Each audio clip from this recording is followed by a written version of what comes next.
Welcome to New Jersey Capital Report. I'm Rafael P. Roman. And I'm Steve Adubato. We are pleased to have back once again Phil Beachem, who is the president of New Jersey Alliance for Action. Good to see you, Phil. Good to see you. Phil, welcome back. Well, I promised you we'll have you back at a later time talking about transportation issues, a gas tax, and other things. But today we talk about utility investments post-Hurricane Sandy.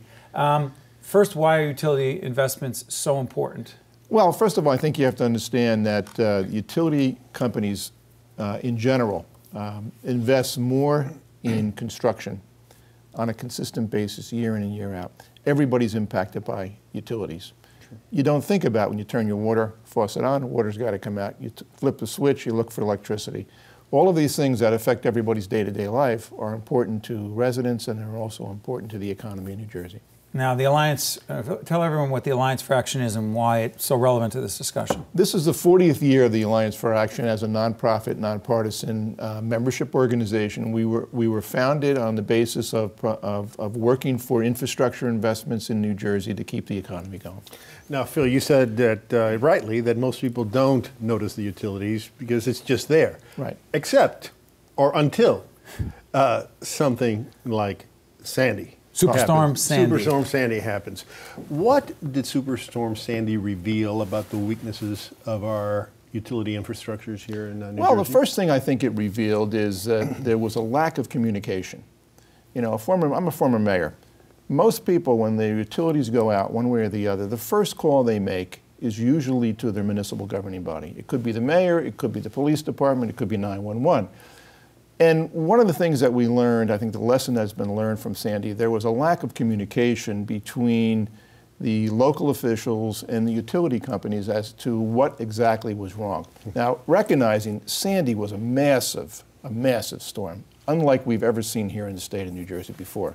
So the dynamics of what happened in that storm were of such a magnitude that it was very difficult for anybody to really get good information.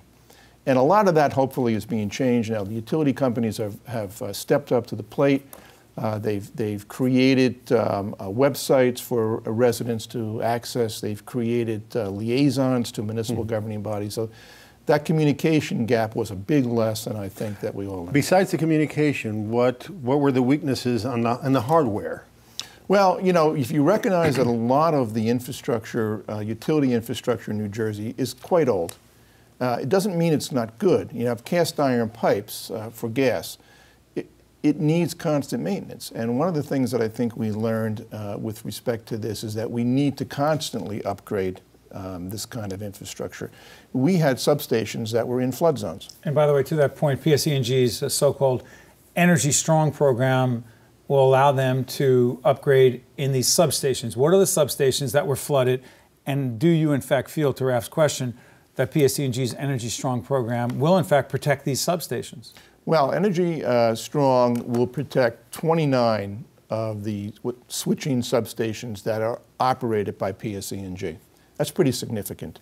Obviously, I think in the initial filing, the company was looking to do more. Yeah, let's be clear. When Phil talks about the initial filing, PSE&G files an application to the Board of Public Utilities, which regulates utility companies in the state. PSE&G wanted to do more. What happened? They had opposition. They had opposition from the New Jersey ratepayer, who was concerned about rates. They had opposition from AARP, who was concerned about the impact on senior American citizens. Association of Retired Persons. So they wound up doing this, even though PSE&G wanted to do more. They wanted to spend $3.9 million over 10 years. They're ending billion, I'm sorry. Right. They are ending up spending $1.2 billion over 3 years. How much will be protected ultimately with this plan from your point of view? Well, I think the critical things will be protected quickly. You know, the switching stations that were in flood zones, right. that were destroyed under Hurricane Sandy. Those kind of things that are absolutely critical. Some of the transmission lines, upgrades to them, are all going to be part of the Energy Strong program. And I think, you know, it needs to continue at some point. And I'm sure the company will be back at some point to try to look at it. You mean it needs to continue? It needs to go ahead and do the things that were left out of this present project. Correct.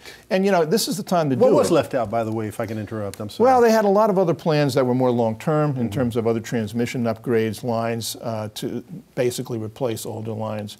But you know, this program, specifically PSE&G's program, has minimal impact on the actual rate pay because it's designed, while there's a short-term short increase, it is coupled with an automatic decrease in the rates that is going to happen regardless of whether energy strong went or not. So the ultimate, when you factor it all out, it's very minimal, and it may even be slightly resulting in a decrease in rates. And Phil, because the Alliance for Action celebrating its 40th year, so concerned about the economy of the state, make the argument for the direct connection, the correlation between these investments that are being made with Energy Strong and other utility companies' investments in the infrastructure and the economy of the state. Well, let's just take Energy Strong. We're talking about that. Sure. 2,000 jobs are projected to be constructed. 2,000 jobs as a result of just that one company's investment.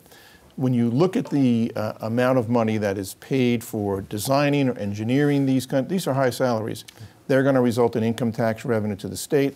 They're going to result in sales tax revenue coming to the state from the purchases that the company makes. That's just one company. If you multiply that with the investment that JCP&L is making, New Jersey Natural Gas, Atlantic Electric, you're going to have a tremendous economic plus for the state of New Jersey. Do you think that most New Jerseyans recognize the multiplier effect, if you will, of infrastructure repair and renewal?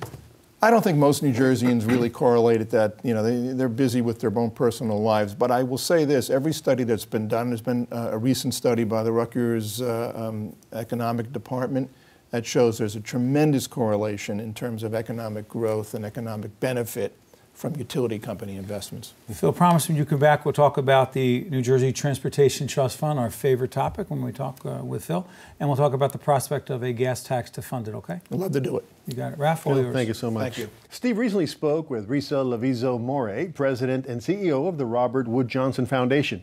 They discussed the foundation's vision for a culture of health and its efforts to ensure that everyone in the country has the opportunity to lead a healthy life.